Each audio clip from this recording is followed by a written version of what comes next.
कियान की बात सुनते ही सुहानी के अंदर भरा गुस्सा कहीं गायब हो गया। उसे अब समझ आ गया था कि कियान उसे दूर क्यों रहने लगा था। वह उस रात को अभी तक भूल नहीं पाया था।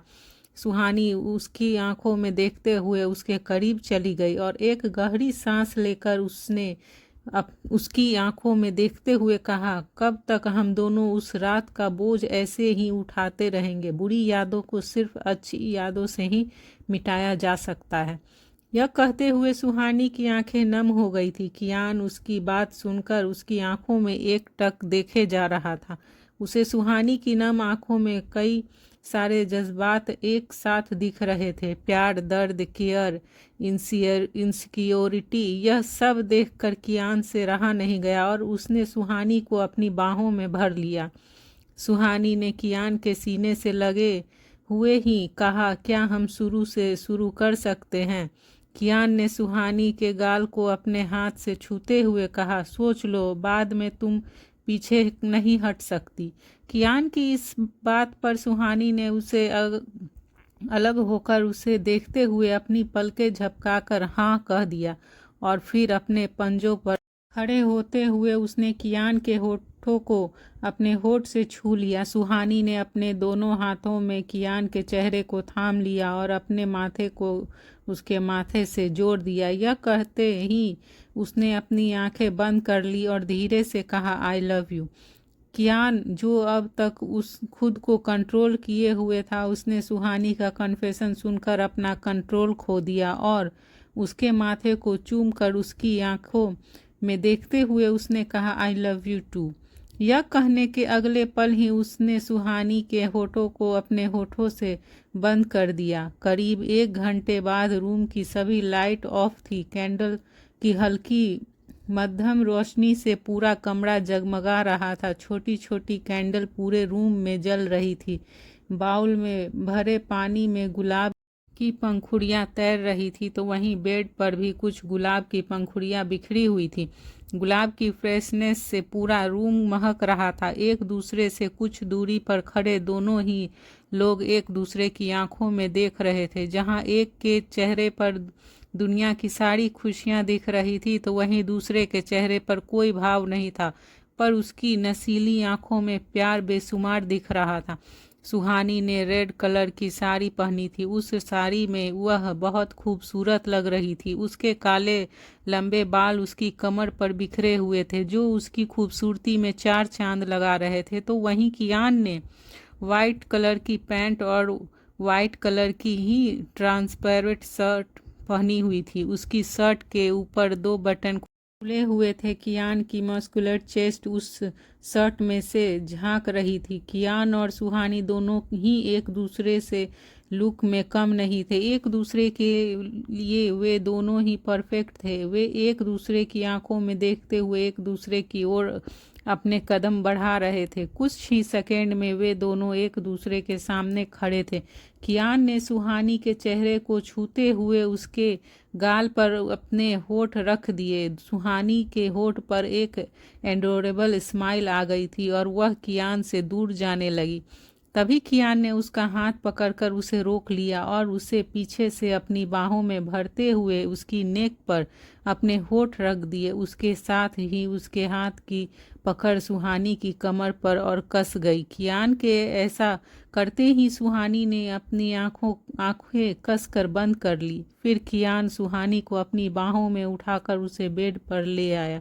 कियान ने उसके चेहरे पर अपने होठों को फिराते हुए उसके हाथ को अपने हाथों की गिरफ्त में ले लिया और उसे अपनी आगोश में लेते हुए उसके ऊपर आ गया। सुबह का मौसम बहुत सुहाना था। बहती ठंडी हवा से पर्दे भी हिल रहे थे, तो वहीं कमरे में अभी भी गुलाब की फ्रेशनेस थी। कमरे की हालत बयां कर रही थी कि कल रात 2 प्यार करने वालों का मिलन हुआ था। कियान के सीने पर सिर रखकर सोई सुहानी के होठों पर हल्की सी मुस्कुराहट थी और चेहरे पर सारे जहां का सुकून बिखरा हुआ था। तो वहीं कियान भी सुहानी को अपनी बाहों में कसकर पकड़े हुए सो रहा था। दोनों एक ही चादर में एक दूसरे की बाहों में थे। कियान हमेशा जल्दी उठ जाता था, पर आज वह भी अभी तक सो रहा था। तभी सुहानी अपनी आंखें धीरे से खोलने लगी। उसकी आंखों के सामने कियान का चेहरा था। वह उसे देखते हुए स्माइल करने लगी। वह सोते हुए कियान को निहार रही थी कि तभी उसकी नज़र कियान के माथे पर बिखरे बालों पर गई। कियान उसे बिखरे बालों में और भी ज़्यादा हैंडसम लग रहा था। तभी सुहानी ने उसे देखते हुए कहा, आंखों में कैद करके रखूं या दिल में? यह कहकर उसने थोड़ा ऊपर उठकर कियान के माथे को अपने होठों से छू लिया। फिर उसके होठों को अपने होठों से छूकर उससे दूर होने लगी। तभी कियान ने सुहानी पर अपनी पकड़ कस ली और उसके होठों पर पेशेंसलेस किस करने लगा। जब कियान ने उसे रिलीज़ किया तो वह उसे गहरी गहरी सांसें लेते हुए घूरने लगी और उसे घूरते हुए बोली, आप जाग रहे थे ना? कियान पर सुहानी की बात का कोई असर नहीं हुआ। उसका ध्यान कहीं और ही था। तभी सुहानी ने उसकी नज़रों का पीछा किया तो वह जल्दी से खुद को कवर करते हुए कियान को खा जाने वाली नज़रों से देखने लगी और गुस्से में उठकर जाने लगी। लेकिन कियान ने उसका हाथ पकड़कर उसे अपने ऊपर खींच लिया और उसे अपनी बाहों में भरकर उसकी गुस्से वाली आंखों में देखते हुए कहा, मैंने तुमसे पहले ही कहा था, तुम पीछे नहीं हट सकती। सुहानी ने उसकी बात सुनकर अपनी आंखें कसकर मींच ली। उसका चेहरा शर्म से लाल हो गया था। तभी कियान ने उसकी आंखों को चूमकर उसे छोड़ दिया। वह जल्दी से वॉशरूम की तरफ जाने लगी कि तभी उसका पैर चादर में फंस गया और वह गिरने लगी। उसे गिरते देखकर कियान ने जल्दी से उठाकर सुहानी को अपने बाहों में उठाते हुए कहा, अगर तुम्हें शावर मेरे साथ लेना था तो बता देती, इसके लिए खुद को क्यों चोट पहुंचाई? सुहानी ने उसकी बात पर उसे घूर कर देखते हुए कहा, ऐसा है तो आप अभी जाइए यहाँ से, मैं खुद शावर लूँगी और वैसे भी मैंने आपको नहीं बुलाया, आप खुद ही आए हैं।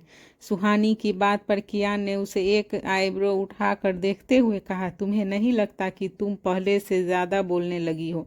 अच्छा होता अगर मैं तुम्हारे साथ स्ट्रिक्ट ही रहता। सुहानी ने कियान की बात पर उसे घूरते हुए कहा, सोचना भी मत पहले जैसे राक्षस बनने की, वरना छोड़कर चली जाऊंगी मैं। सुहानी के यह कहते ही कियान अपने डेंजर ओरा में आ गया और उसने सुहानी को देखकर अपने दांत पीसते हुए कहा, आज कहा तो कहा, अब गलती से भी यह बात दोबारा अपने होठों पर मत लाना और यह ख्याल अपने मन से निकाल दो कि तुम मुझे छोड़कर जाओगी। याद रखना, मेरी मर्जी के बिना तुम कुछ नहीं कर सकती। कियान की बात सुनकर और उसके कठोर चेहरे को देखकर सुहानी डर गई। आज सुहानी का सामना कियान के पेशेंस से हो रहा था। उसे कियान के इस रूप को देखकर डर लगने लगा था। वहीं कियान सुहानी को अपनी बाहों में उठाए वॉशरूम में ले गया और उसे शावर के नीचे खड़ा करके उसने शावर को ऑन कर दिया। वे दोनों ही शावर के नीचे खड़े एक साथ भीग रहे थे। सुहानी शावर लेने के बाद कॉलेज के लिए रेडी हो रही थी। कियान भी अपना बिजनेस सूट पहनकर तैयार था। सुहानी अपनी ही धुन में थी। उसे नहीं पता था कि दो आंखें उसे ही घूर रही थी। कियान ने सुहानी को एक टक घूरते हुए अचानक से कहा, अरण्या। सुहानी अपनी ही धुन में थी, इसीलिए वह कुछ समझ नहीं पाई और कियान के अरण्या कहते ही बिना कुछ सोचे समझे उसने कियान की तरफ पलटते हुए कहा, हाँ। यह कहने के अगले ही पल उसे रियलाइज़ हुआ कि उसने जल्दबाजी में गलती कर दी। सुहानी के एक्सप्रेशंस एकदम से बदल गए। उसके चेहरे पर घबराहट और परेशानी दिखने लगी। उसने कियान को देखते हुए अपनी मुट्ठी को कसकर बंद कर लिया। वहीं कियान के चेहरे पर एक अलग ही खुशी थी। उसका हवा में छोड़ा हुआ तीर सही निशाने पर जा लगा था। फ्लैशबैक। दरअसल एक दिन पहले कियान अपने ऑफिस में बैठा था और राहुल से डिस्कस कर रहा था कि तभी उसके लैपटॉप पर एक मेल आया। कियान ने 1 मिनट का पॉज लिया और फिर उस मेल को ओपन करके देखने लगा।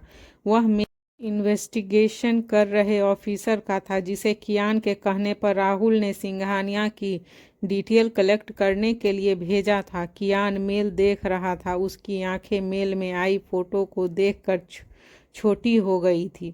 कियान के सामने सिंघानिया फैमिली की फ़ोटोज़ थी, पर वह फ़ोटोज़ थोड़ी ब्लर और जली हुई थी। इसके साथ ही फोटो के नीचे सभी फैमिली मेंबर की डिटेल थी। जब कियान ने अरण्या की फ़ोटो को देखा तो वह फ़ोटो की हालत और ज़्यादा ख़राब थी। कियान ने उस फ़ोटो के नीचे की डिटेल पढ़ी जो सुहानी की प्रोफाइल से काफ़ी हद तक मैच कर रही थी। फिर कियान अरण्या की फ़ोटो को और ध्यान से देखने लगा। फ़ोटो भले ही ब्लर थी और चेहरा पहचान में नहीं आ रहा था, पर उस फोटो में लड़की की हाइट और उसका फिगर देखकर कियान 99% श्योर हो गया था कि वह सुहानी ही है। कियान सिंघानिया के बारे में और जानना चाहता था। कियान के सामने सच आया तो आया था, लेकिन टूटी फूटी कड़ियों के रूप में, और इन कड़ियों को जोड़कर सिर्फ सुहानी ही कियान को पूरा सच बता सकती थी। कियान इस सब के बारे में ही सोच रहा था, इसीलिए कियान को कल घर जाने में देर हो गई थी। वह घर आते ही सुहानी से इस बारे में बात करना चाहता था, पर सुहानी को ऐसे देखकर और उसकी बात सुनकर कियान ने उस टाइम कुछ भी पूछने का आइडिया ड्रॉप कर दिया। सुहानी कियान के सामने खड़ी उसे डरी डरी नज़रों से देख रही थी। उसके हाथ की मुट्ठी कसकर बंद थी। कियान सुहानी को खामोश देखकर उसकी तरफ अपने कदम बढ़ाते हुए उसके पास जाने लगा। कुछ ही सेकंड में कियान सुहानी के सामने खड़ा था और उसकी आंखों में झंझकार सच जानने की कोशिश कर रहा था। फिर देखते ही देखते सुहानी की आंखें नम हो गई और उसकी आंखों के कोने से आंसू की एक बूंद लुढ़क कर उसके गाल पर आ गई। कियान ने उसके आंसुओं को साफ करते हुए उसे हक कर लिया। कियान के हक करते ही सुहानी भी कियान को कसकर हक करते हुए जोर जोर से रोने लगी। कियान सुहानी का सिर हिलाते हुए शांत करने की कोशिश कर रहा था, पर सुहानी का रोना और बढ़ता ही जा रहा था। उसे ऐसे रोते देखकर कियान को ऐसा लग रहा था जैसे न जाने वह कितने सारे दर्द को अपने अंदर समेटे जी रही थी। जिस तरह से सुहानी कियान को हक करके उसके सीने से लगकर रो रही थी, तो उसे देखकर ऐसा लग रहा था कि वह शायद ऐसे ही किसी सहारे की तलाश में थी। वह इस तलाश में थी कि जब वह कमज़ोर पड़े तो वह सहारा उसे थाम ले। काफ़ी देर तक रोने के बाद सुहानी चुप हुई और उसकी सिसकियां अभी भी नहीं रुक रही थी। कियान ने सुहानी को पानी पिलाया और उसे अपने सीने से लगाकर बैठ गया। सुहानी को इतना रोते देखकर कियान को अंदाजा हो गया था कि सुहानी ने पास्ट में कितना दर्द देखा है। सुहानी ने कियान के शर्ट की कॉलर को कसकर पकड़ा हुआ था। फिर कियान ने उसके सिर को अपने एक हाथ से सहलाते हुए कहा, मैं तुम्हें फोर्स नहीं करूँगा, तुम्हें जब ठीक लगे तब तुम मुझे अपना पास्ट शेयर कर सकती हो।